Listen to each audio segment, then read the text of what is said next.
कोण की जया यानी sine i two is equal to the होता है sine i by sine r से निकलकर यदि किरण वो अपवर्तित होती है जिस बिंदु से उसी बिंदु।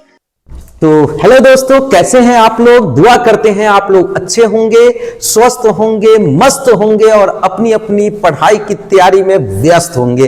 तो चलिए आपकी इस तैयारी में और चार चांद लगाते हैं। आज का टॉपिक है प्रकाश का अपवर्तन, रिफ्रैक्शन ऑफ लाइट। जी हां दोस्तों, ये फिजिक्स का दूसरा चैप्टर है जिससे आपके एग्जाम में बहुत सारे ऑब्जेक्टिव क्वेश्चन फर्स्ट सिटिंग और सेकंड सिटिंग के रूप में देखने को मिलेंगे।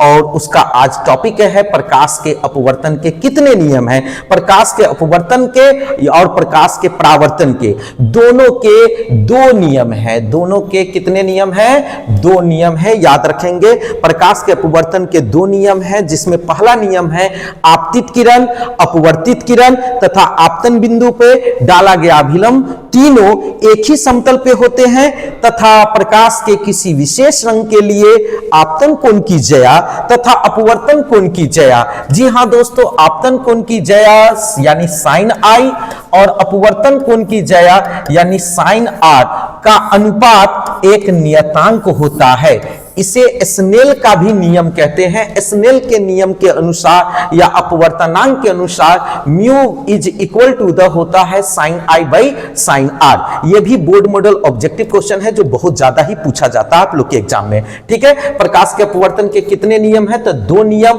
और स्नेल के नियम के अनुसार क्या होता है? तो साइन आई बट्टे साइन आर। या प्रकाश के अपवर्तन में अपवर्तनांक का मान क्या होगा? तो म्यू बराबर sine i by sine r. Okay guys, तो चलिए आगे की ओर बढ़े और आज की इस क्लास को आप लोग के लिए एक रामबाण तरीके से जो है कि साबित होने वाला है। और हम आपके लिए नेक्स्ट क्वेश्चन लेकर आ रहे हैं। निम्नलिखित में से किसी वस्तु का वास्तविक प्रतिबिंब, निम्नलिखित में से किसी वस्तु का कैसा प्रतिबिंब? वास्तविक प्रतिबिंब कौन बना सकता है?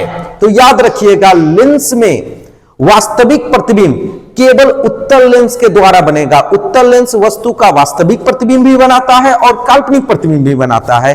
और दूसरा यदि बात करें अवतल लेंस का, तो अवतल लेंस में केवल वस्तु का काल्पनिक प्रतिबिंब ही बनता है। तो दोस्तों इसका सही आंसर हो जाएगा कौन लेंस? उत्तल लेंस। कौन लेंस दोस्तों? तो इसका सही आंसर है उत्तल लेंस। नेक्स्ट क्वेश्चन आप लोग के बीच है, निम्नलिखित बिंदु वस्तु से निकलकर किरणें किसी लेंस से अपवर्तित होकर जिस बिंदु पर मिलती है उसे क्या कहते हैं? तो उसे दोस्तों फोकस कहते हैं। किसी लेंस के समानांतर या मुख्य अक्ष के समानांतर कोई भी किरण यदि आवे किसी भी प्रकाश स्रोत से या किसी भी बिंदु से वस्तु से निकलकर यदि किरण आती है तो लेंस से अपवर्तन के बाद वो अपवर्तित होती है जिस बिंदु से उसी बिंदु को फोकस कहते हैं। अपवर्तित तो होती है या होती हुई प्रतीत होती है, दोनों ही कंडीशन में वो फोकस से ही जो है कि अपवर्तित होती है या होती हुई प्रतीत होती है दोस्तों। तो इसका सही ऑप्शन हो जाएगा ऑप्शन सी, यानी कि फोकस इसका जो है कि करेक्ट आंसर है। और नेक्स्ट क्वेश्चन में आप लोग के बीच लेकर आ रहा हूं कि लेंस में मुख्य फोकस की संख्या होती है। तो लेंस में मुख्य फोकस की संख्या 2 होती है। यदि दर्पण में पूछ देता मुख्य फोकस की संख्या, तो दर्पण में मुख्य फोकस की संख्या 1 होती है।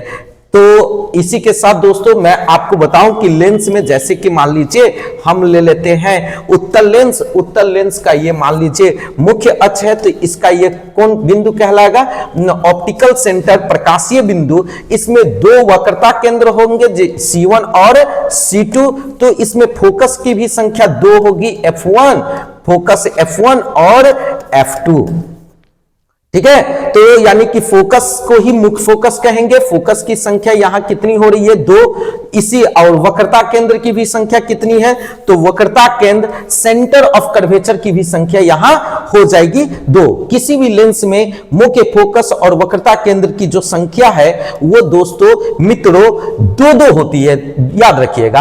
अवतल लेंस का आवर्धन से जुड़ा हुआ क्वेश्चन आपके एग्जाम में निश्चित तौर पे मिलेगा, जिसमें आज का ये जो क्वेश्चन है पूछ रहा है अवतल लेंस का आवर्धन मैग्निफिकेशन, जिसको स्मॉल एन से सूचित करते हैं, वो बराबर होता है।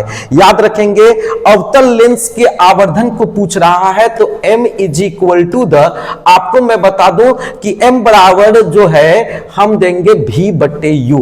अब ये समझेंगे कि अवतल लेंस के लिए सही है या गलत है, इसको आपको फिल्टर करना है। तो याद रखिएगा वस्तु जो है लेंस के हमेशा बाईं ओर होती है, दर्पण हो या लेंस, वस्तु हमेशा बाईं ओर होती है, जिसके कारण चिन्ह परिपाटी के अनुसार इसकी जो दूरी होगी, वस्तु की जो दूरी होगी वो ऋणात्मक होगी, माइनस में होगी।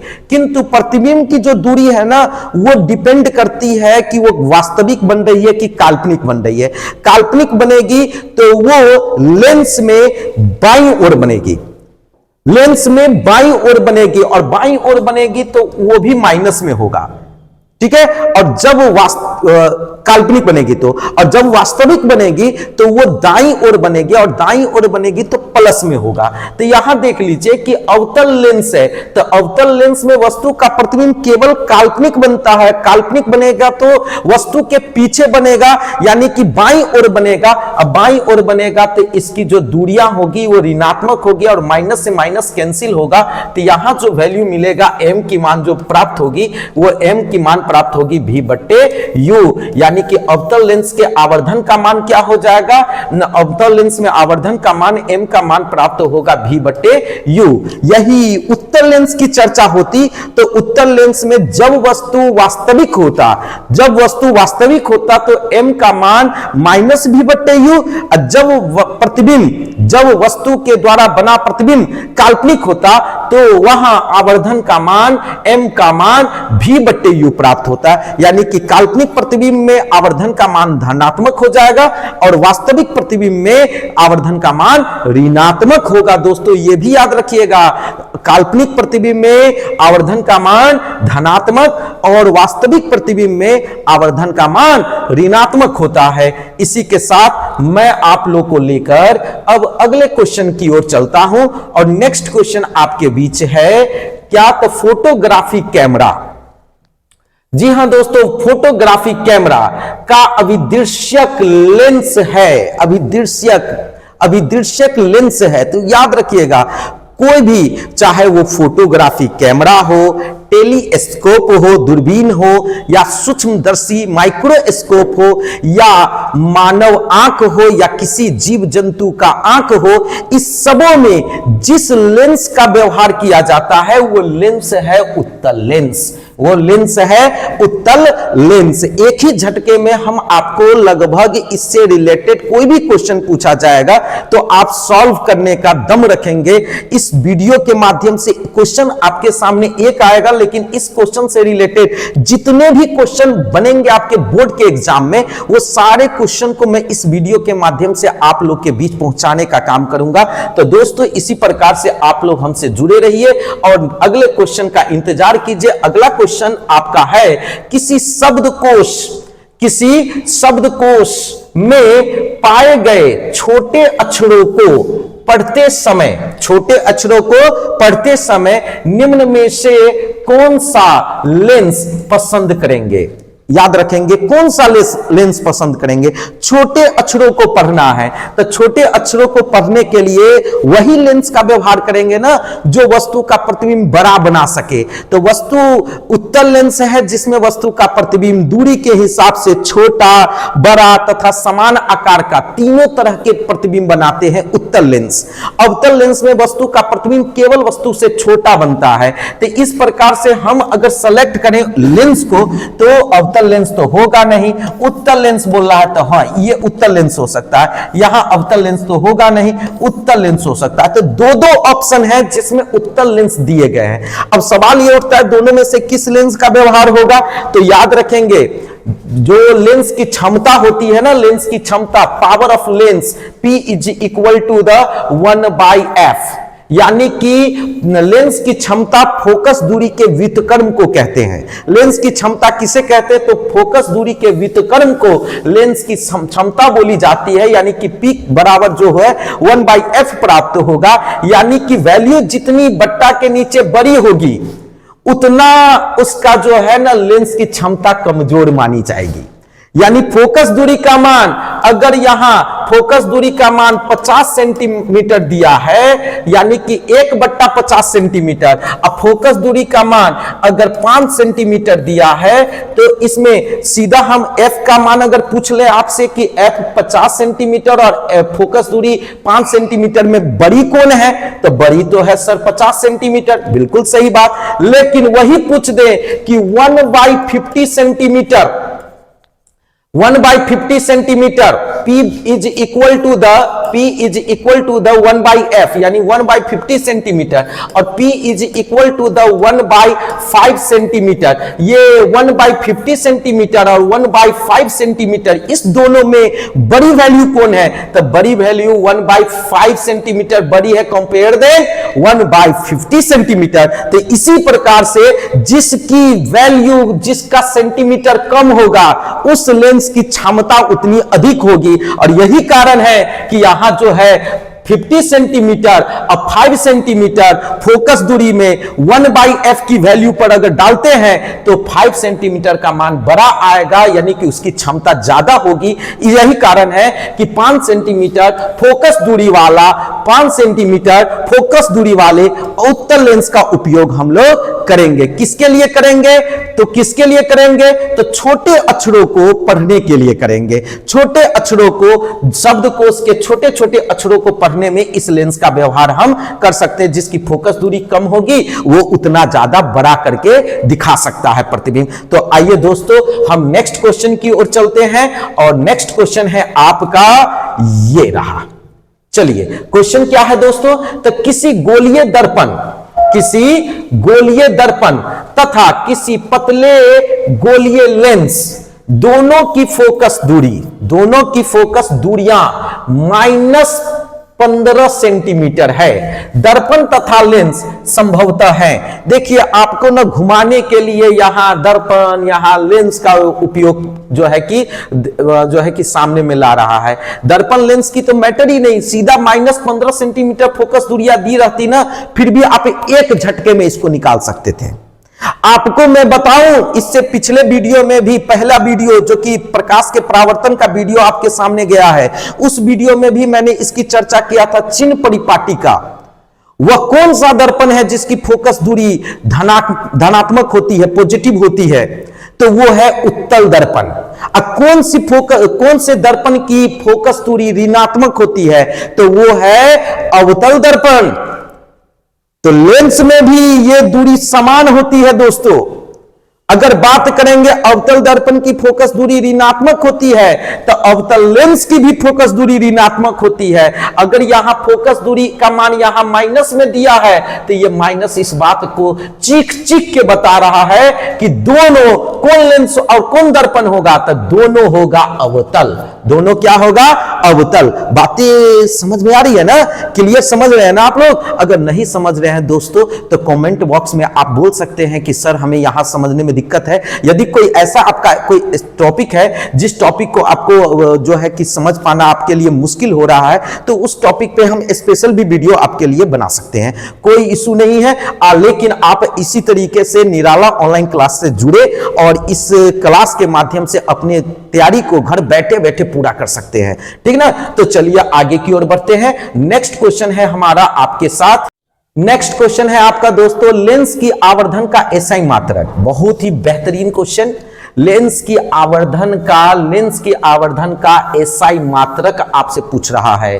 तो लेंस के आवर्धन को आप लोग बताए हुए हैं। आवर्धन m इज इक्वल टू होता है प्रतिबिंब की ऊंचाई, हाइट ऑफ इमेज तथा हाइट ऑफ ऑब्जेक्ट। प्रतिबिंब की ऊंचाई तथा वस्तु की ऊंचाई के अनुपात को आवर्धन कहते हैं। यानी height of image ratio of height of object, that is known as magnification.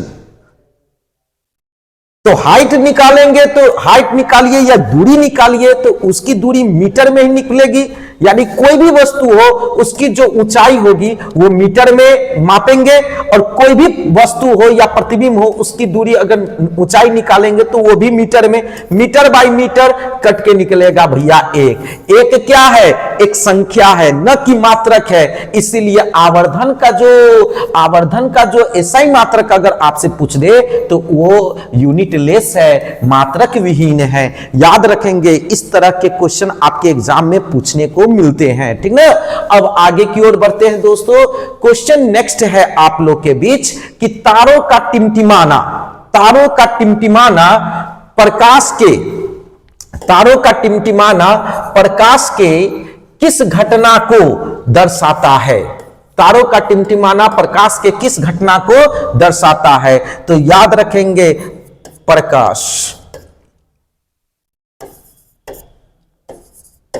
दोस्तों प्रकाश, तारों का टिमटिमाना वायुमंडलीय अपवर्तन पर निर्भर करता है, वायुमंडलीय अपवर्तन।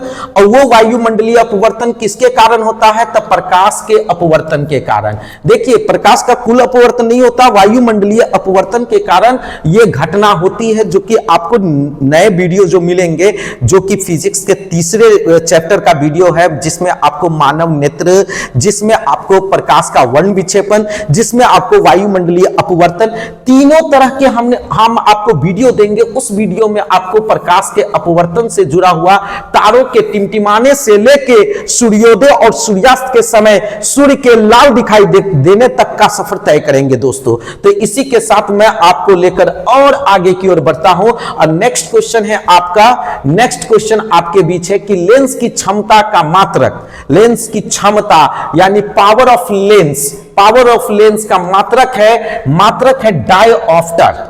मात्रक क्या है? डायोप्टर। डायोप्टर को सूचित करते हैं किससे? डी से। डी बराबर क्या होता है? तो 1/m।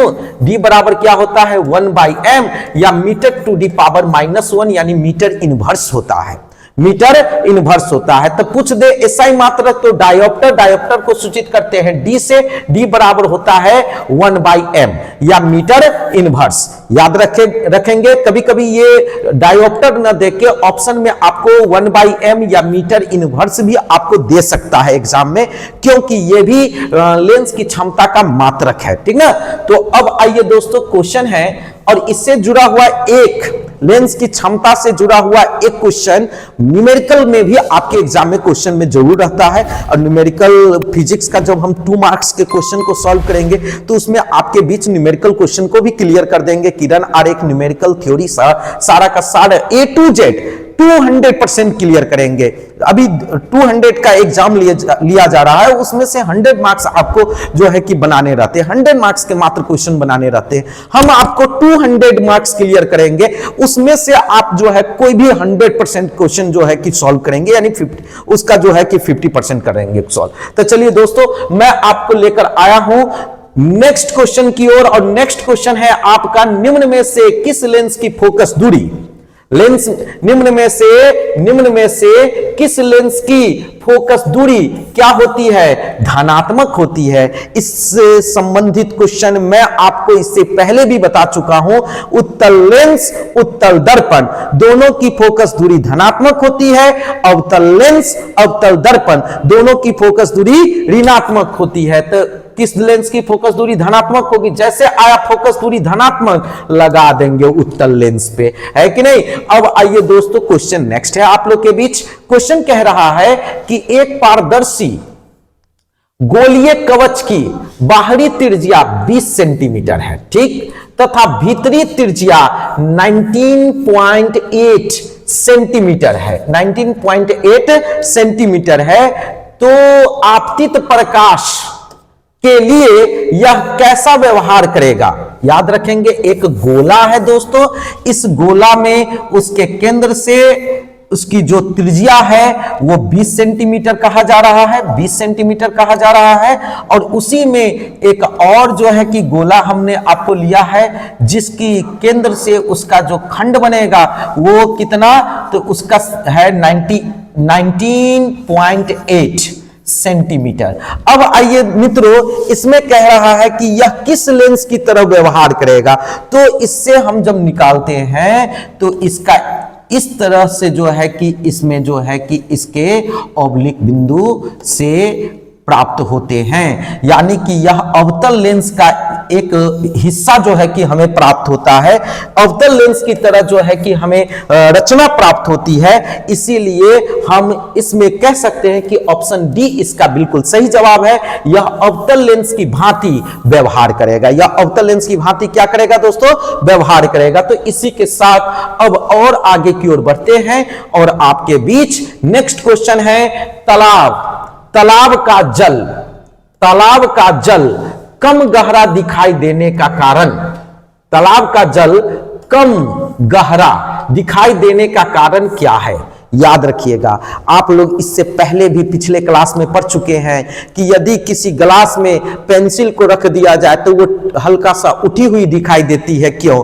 तो उठी हुई सतह का कारण क्या है, प्रकाश का अपवर्तन, प्रकाश का अपवर्तन। और तालाब जब उठी हुई सतह है तब उठी हुई, जब पेंसिल उठी हुई दिखाई देगी तो पानी की सतह से जो अगर उठी हुई दिखाई देगी तो वो भी गहरा कम दिखाई देगी, गहरा कम दिखाई देने का भी कारण वो होगा। इसीलिए इसका बिल्कुल सही आंसर हो जाएगा प्रकाश का अपवर्तन या अपवर्तन। तो चलिए दोस्तों, इसी के साथ हम नेक्स्ट क्वेश्चन की ओर चलते हैं और आपका नेक्स्ट क्वेश्चन है ये कि कौन सा लेंस हवा में अभिसारी लेंस भी कहलाती है। हवा हो या तूफान, उत्तल लेंस को अभिसारी लेंस कहते हैं। बहुत साधारण सा क्वेश्चन है। उत्तल लेंस को अभिसारी लेंस कहते हैं, अवतल लेंस को अपसारी लेंस कहते हैं। वो अवतल लेंस किरणों को फैला देती है, इसीलिए अपसारी लेंस कहलाती है। उत्तल लेंस एकत्रित कर लेती है, इसीलिए उत्तल लेंस को अभिसारी लेंस कहते हैं। और ये जो हवा तूफान है ना, ये सब आपको कंफ्यूज करने के लिए दिए हैं, इस सब पे जरा ध्यान देकर आंसर बनाएंगे, ठीक है। तो अब आइए दोस्तों, नेक्स्ट क्वेश्चन है आपका निम्नलिखित में किस लेंस को अभिसारी लेंस, वही क्वेश्चन, सेम क्वेश्चन दोहरा दिया गया है। ये बहुत क्वेश्चन पूछे जाते हैं। ये उत्तल लेंस इसका सही आंसर होगा। अभिसारी लेंस किसको कहेंगे, तो उत्तल लेंस को कहेंगे। अब आइए नेक्स्ट क्वेश्चन है आपके बीच। क्वेश्चन नेक्स्ट है कि किस लेंस के द्वारा सिर्फ काल्पनिक प्रतिबिंब बनता है। तो किस लेंस में सिर्फ काल्पनिक बनता है, उत्तल लेंस में तो वास्तविक और काल्पनिक दोनों बनता है, सिर्फ काल्पनिक बनता है अवतल लेंस में। और केवल सिर्फ हटा दिया जाता, बोलता कि किस लेंस में काल्पनिक प्रतिबिंब बन सकता है, तो वो उत्तल भी होगा और अवतल भी होगा। अवतल लेंस और उत्तल लेंस दोनों लेंस में काल्पनिक प्रतिबिंब बनते हैं, लेकिन सिर्फ काल्पनिक अवतल लेंस में बनते हैं। बच्चों आगे की ओर बढ़ते हैं और नेक्स्ट क्वेश्चन है आपका, नेक्स्ट क्वेश्चन है कि निम्न में कौन सा पदार्थ लेंस बनाने के लिए प्रयुक्त किए जाते हैं, प्रयुक्त नहीं किए जाते हैं। निगेटिव टाइप क्वेश्चन, इसको ध्यान से पढ़ेंगे। निगेटिव टाइप क्वेश्चन अधिकांश बच्चों को जो है कि मिस्टेक करवा देता है।